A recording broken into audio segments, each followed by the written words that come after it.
Welcome to the Love What You Do podcast. I'm Kelly Duggan, former HR executive turned career coach and personal brand expert, and I'm here sharing strategies to help you discover your unique value, uncover your personal brand, and take action to create a career you love.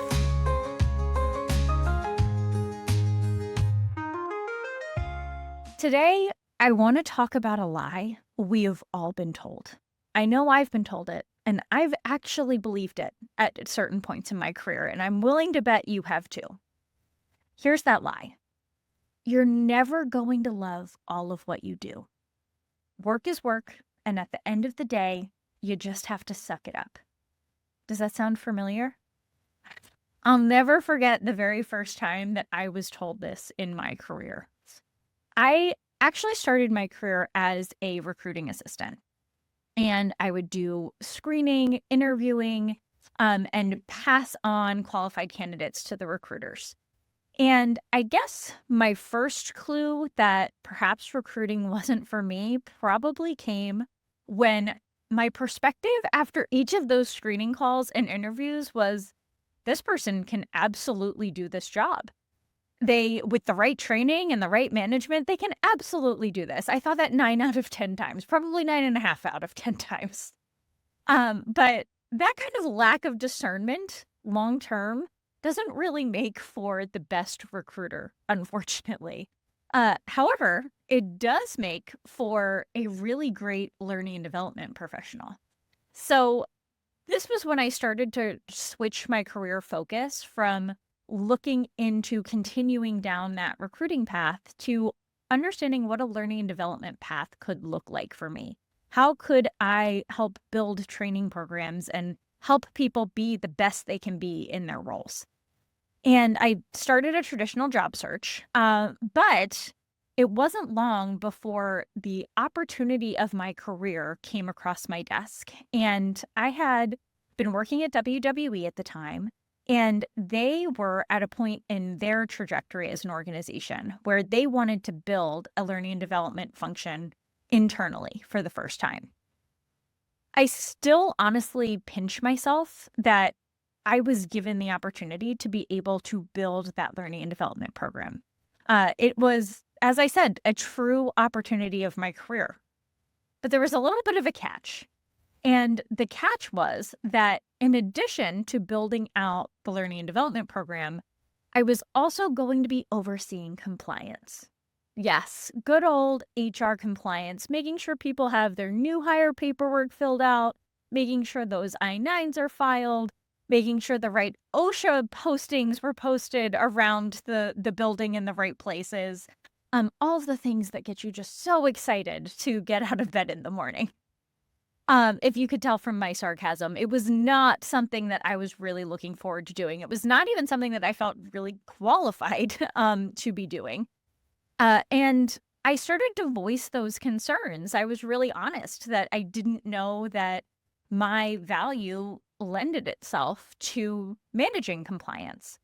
And this is when I first heard the lie. I was told in that moment, you know, you've already gotten this opportunity to build the learning and development function.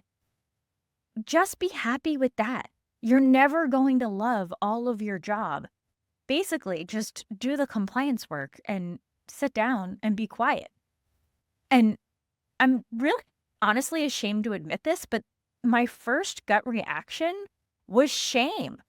Like, who the heck did I think I was that I was just going to expect to love my whole job, especially that early in my career? Of course, I just had to sit down and shut up and do the work. But here is what I started to think. Who does that lie really benefit in the long run? Was that lie told to me or to any of us because it benefits us? Or is it because it benefits someone else? Yeah, you guessed it. It's a lie to benefit other people, because when we actually buy into that lie, yes, we are accomplishing something for someone else in most cases. But the true damage of that lie comes in us believing that we are now stagnant and stuck, that work will always be work, that we can't enjoy what we do and we should just sit down and do what we're told. But that's not the truth, because the truth is that it is possible to love what you do, and we do have agency to take action and improve our careers. We're in control at the end of the day, but we can't take action when we buy into that lie because we don't believe that action is going to mean anything to us. I talk about this with my one-on-one coaching clients all the time. There is a huge difference between dissatisfied stagnation and showing up doing work you don't like because you feel like that's your only option, and choosing temporary discomfort in doing work you might not love in that moment in order to help you build something more for yourself. In both cases, you may be doing an action you don't like, but only in one of those circumstances is that action productive. You're giving those actions a purpose.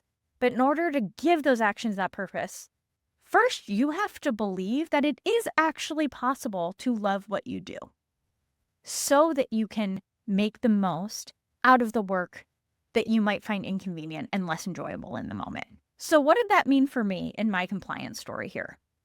I decided to make the most of this work that I truly didn't love. And one way that I did that was by building relationships with leaders across the organization, because when it comes to compliance, I had to go back and talk to these leaders around how can I work with you to utilize your influence to get the people on your team up to filling out the paperwork, doing all of this boring compliance stuff that we needed done. So that was an incredible opportunity for me to build these relationships with leaders that I could then utilize on the learning and development side of things, right? And in the things that I actually enjoyed. The other thing that I did is I never once dropped the ball. Even though I really did not love working on compliance, I didn't drop the ball on those actions. But simultaneously, I never for a moment saw them as anything but temporary. And that mindset allowed those actions to be just that, just temporary. Because eventually I was able to offboard compliance.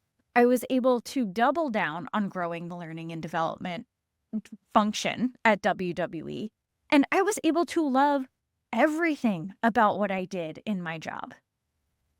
That is until I decided I wanted to go start my own business, when I took on more temporary discomfort and actions that didn't feel like something I loved in the moment, in pursuit of something more, which is where I am today, getting to run Your Place at the Top, doing coaching, doing consulting, another place where I love what I do. And honestly, I have a million examples of this throughout my career that I can share with you. And over the coming weeks, I'm sure that I will share with you. But at the end of the day, that is what this podcast is all about. It is for the people who buy into the truth that loving what you do is possible. And I'll be here each episode sharing tips, tools, inspiration, bringing on some guests to share how they love what they do, to be able to give you what you need to take action and create a career you love for yourself. So that's our first episode, my friends. I am so excited for what's to come. I completely geek out on this topic, as I'm sure you can tell. And we're going to have so much fun together talking about how we can all love what we do. Thanks so much for joining me on today's episode.